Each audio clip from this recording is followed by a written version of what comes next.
everyone and welcome back to my channel. I hope you're all having a wonderful day today. Since it's almost Halloween, I decided to do a video with a bit more of a spooky concept. This is sort of a sequel to my collab design video where I previously designed some fake Lolita brand collaborations.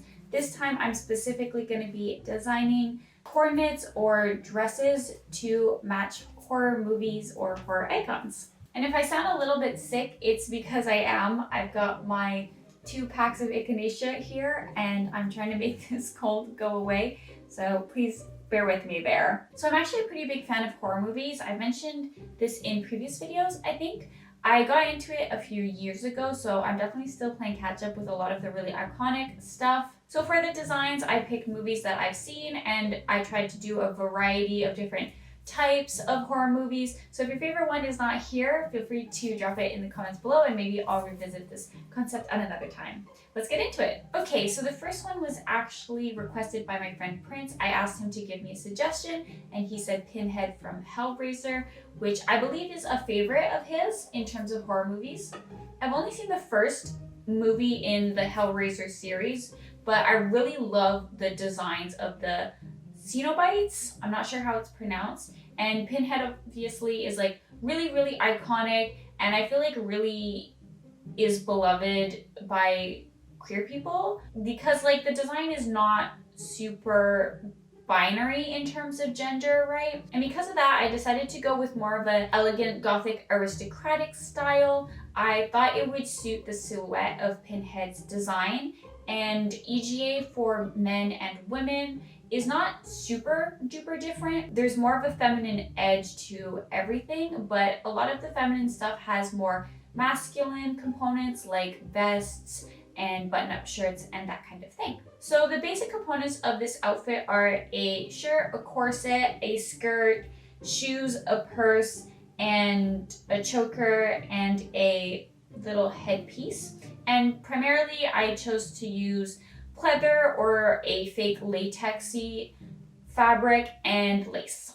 Pinhead's outfit is obviously very fetishy and made up of, I don't know if it's leather or latex specifically, I can't remember off the top of my head, but I really wanted to keep the like shiny black elements as the major texture of the coordinate. So the shirt itself kind of is made up of 2 fabrics. There's that shiny one and then there's the lace one. I imagine it's all one piece, so it's just got different like components sewn in different places. And I chose to go with a frilled cuff to add a bit more detail and a bit more of that like EGA or Lolita inspired element and not just keep it strictly imitating Pinhead's costume. For the corset, I did try and mimic some of the cuts or patterns and the lovely nipple holes that Pinhead has on their like corset bust area. So that's why I did corset lacing and this sort of like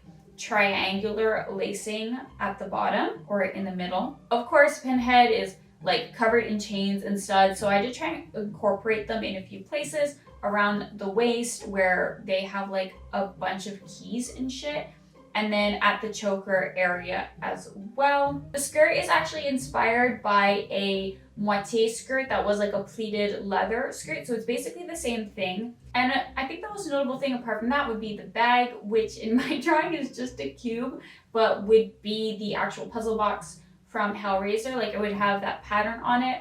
I think it's called the Lament configuration. A quick Google tells me I'm correct, but feel free to correct me if I'm not.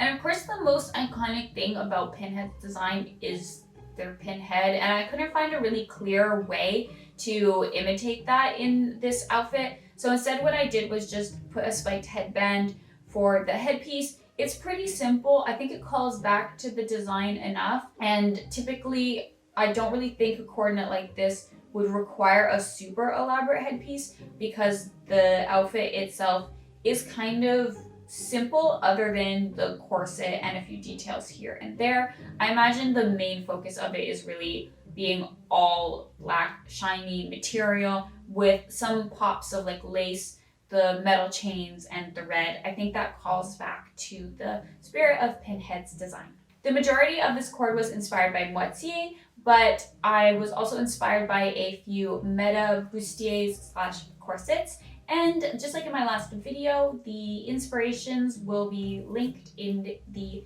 description box below. I feel like I should make this a bit of a guessing game where I'm like, can you tell which design this is supposed to be? Anyway, this one is Hannibal from the TV series Hannibal with Mads Mikkelsen. I always say Milkinson, but Mads Mikkelsen as Hannibal.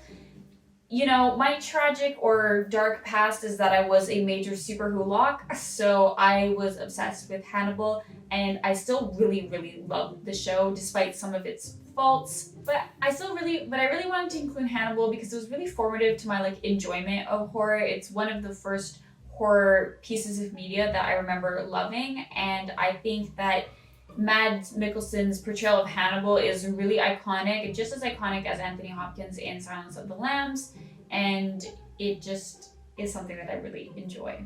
So this outfit was actually pretty easy for me to come up with. I knew that I wanted to do a coordinate inspired by Chiclet. They have a lot of really simple cuts with beautiful tailoring, and they also use a lot of plaid, so it was pretty easy for me to find inspiration for this one. I just had to make sure that I wasn't copying anything directly, you know, I still wanted to be original, but of course I really wanted to do something that referenced the suits that you see Hannibal wearing, so I went with a more sort of suit-like or academic approach to this outfit. So it includes a blazer, a skirt, a blouse, and a necktie. I accessorized it pretty simply with some frilly ankle socks because even though Hannibal's suits are pretty flashy, he's not like an over accessorized guy or anything like that. Some casual Oxford-esque business shoes, a simple head bow because I don't think you ever see Hannibal wearing like a hat or anything like that, so I really just wanted to keep it as basic as possible. And the most unique accessory would be a ring that's shaped like a deer skull, referencing the common themes in Hannibal, where you see Will hunting a deer or Hannibal as a deer or as the Wendigo thing. It plays into the themes of the show. So for the blazer, I referenced one of Hannibal's suits. It's one of the ones that you see in the promos a lot, so I think it's kind of iconic and associated with the character pretty strongly.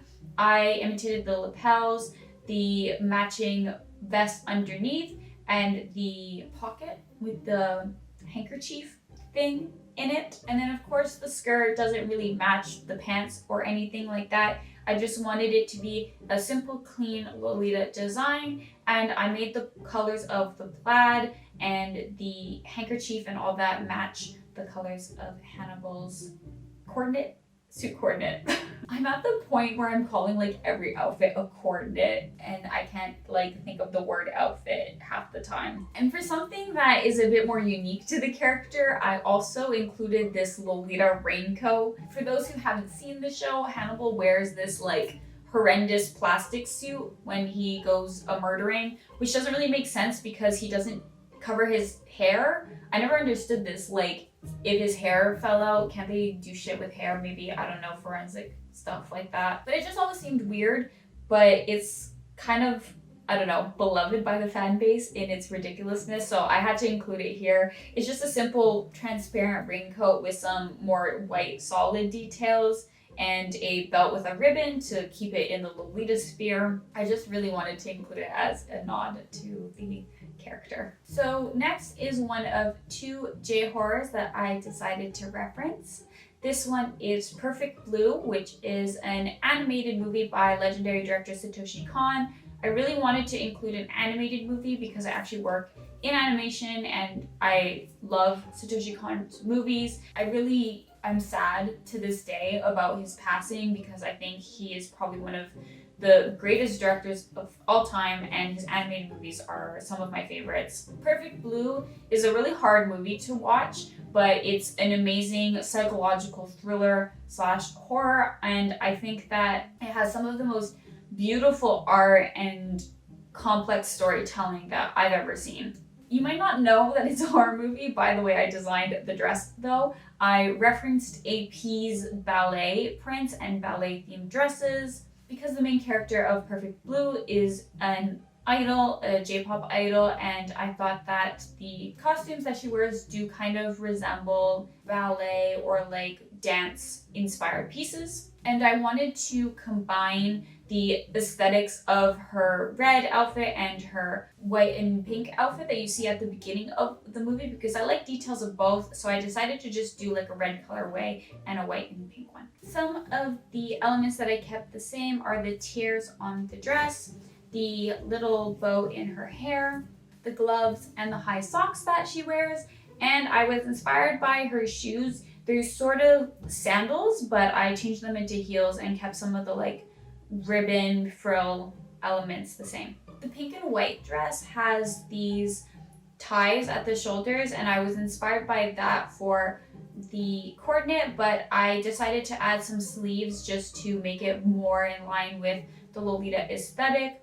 And of course, I wanted to add some details overall to bring it closer to Lolita fashion. For example, the bow in the middle, the corset lacing on the side, the choker with a pearl necklace, as well as some details on the tops of the gloves and the socks, and some pearl bracelets on her wrists. In the movie, there's this really iconic sequence that's sort of a dream sequence where you see Mima or someone jumping on streetlight to streetlight, and I decided to reference that for the print of this dress. Since it's an animated movie and it's all hand-drawn, I wanted to include a reference to that through a print. So the print itself is directly inspired from the poses in the movie, and then in the background I included the cityscape with the street lights and moons and stars that go up into the rest of the dress. There's also some stars and a moon on the socks because the scene takes place at night and a lot of the movie does. Honestly, I really love how both colorways look.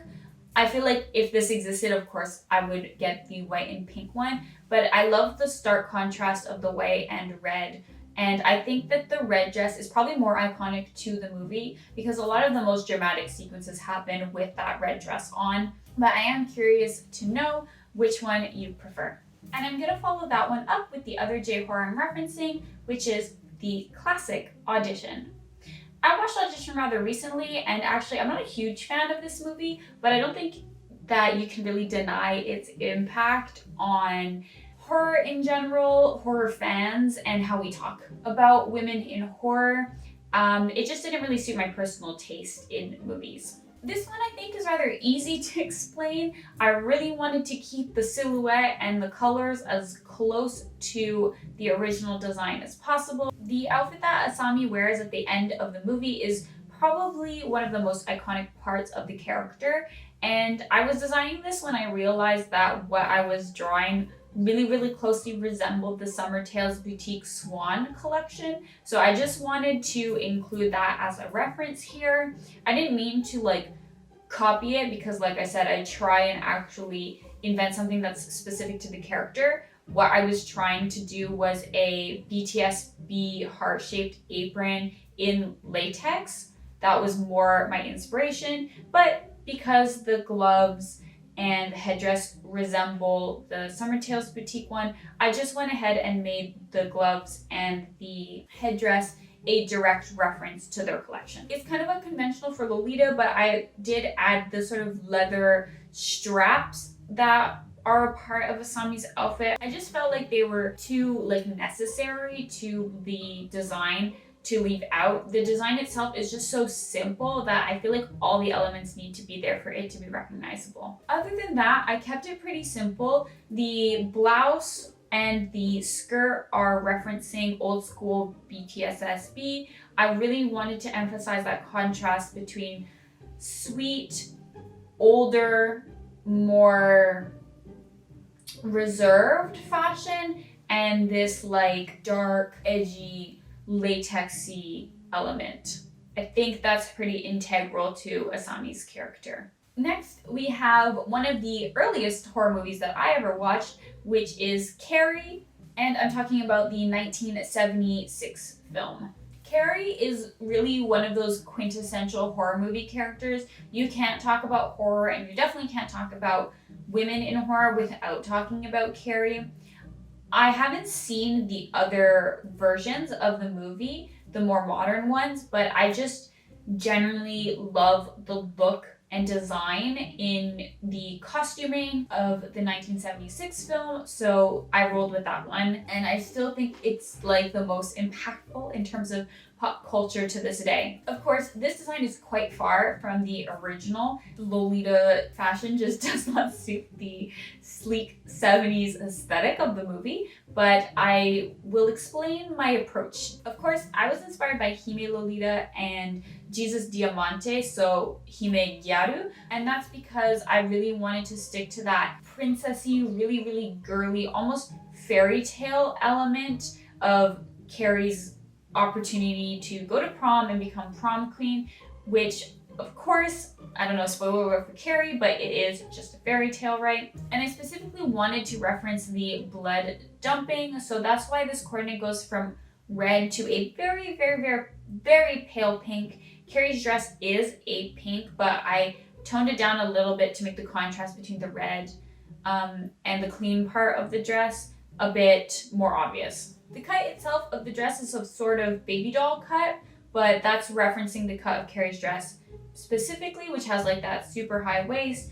I just added some Lolita details in terms of tiers to make it more Lolita. The print on her dress is a bouquet of flowers repeated over and over because Carrie is holding like a bouquet after being titled prom queen, so I wanted to reference that there. And the costume also includes a silk scarf, so instead I went with a bolero that's semi-transparent to keep it more closely looking like the scarf or shawl that's in the movie. The details that I included on it are 3 roses on the bust, now that's to imitate a corsage, and some red pearls on the frills just to add more of a tie-in to the dress. Same thing with the bows that I added around the bolero, just some design elements. Some other details include a pearl necklace, some rose earrings, a tiara because prom queen, some red lace top over the knee socks. Really simple, exact reference to AP's lace sock design. I think they're called like the logo OTKs or princess logo, something like that. And then the shoes are referencing AP's party glitter shoes. On the back, I wanted there to be a really big red bow to reference the prom queen sash, and I included it in a very deep red to call back to the blood again.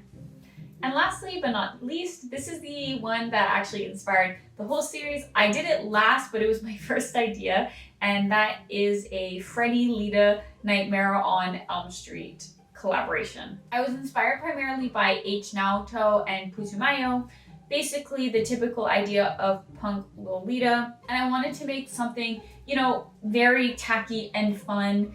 Nightmare on Elm Street is just such a fun movie. You can tell that slashers of that period were just having a ton of fun.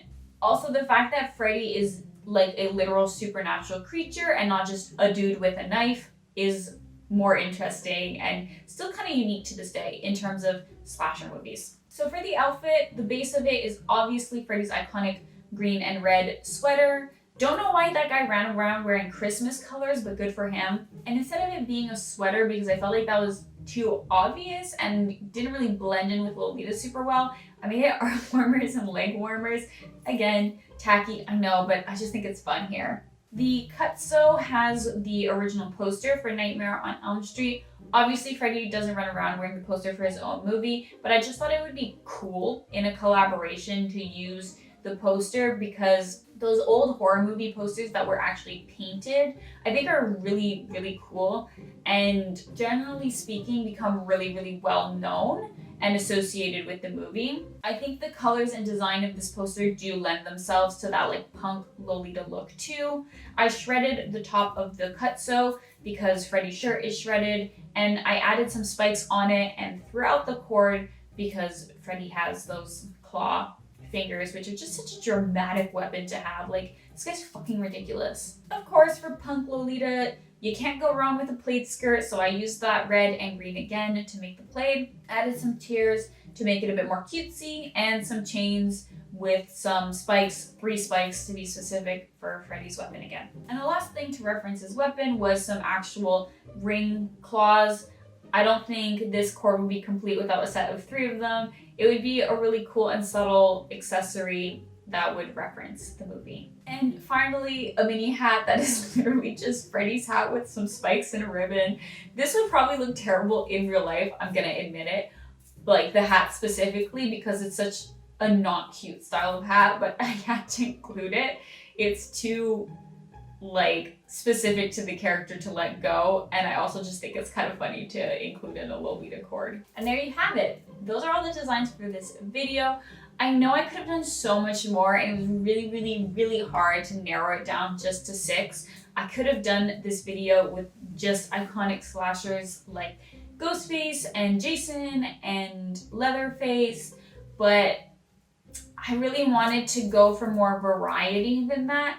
And it is kind of hard to adapt some of those characters to Lolita. I mean, Ghostface is literally just wearing a black sheet, but who knows? Maybe I'll do this video again next year, or just for fun and only do those characters. Because they're so iconic in the lexicon of horror, it's hard to not include them in a horror-related video. I'd love to know which one was your favorite. Of course, would you actually buy any of these? And what horror collaborations would you like to see with Lolita brands? My last design video, there was so many cool concepts and really fun ideas for collaborations. So I would really love to hear about your ideas again. I hope you all have a wonderful day. I hope you all have a wonderful Halloween. I think that's something else. I'd love to know what you're dressing up as or what your coordinate will be for Halloween this year. I might end up just wearing jewelry jelly with my Jello hat to my work Halloween party because everyone wants to see my Jello hat. Or I might do Ms. Voorhees, Jason's mom. I'm not sure yet. But that's all. So have a great day, have a great Halloween, and I will see you in my next video. Bye-bye!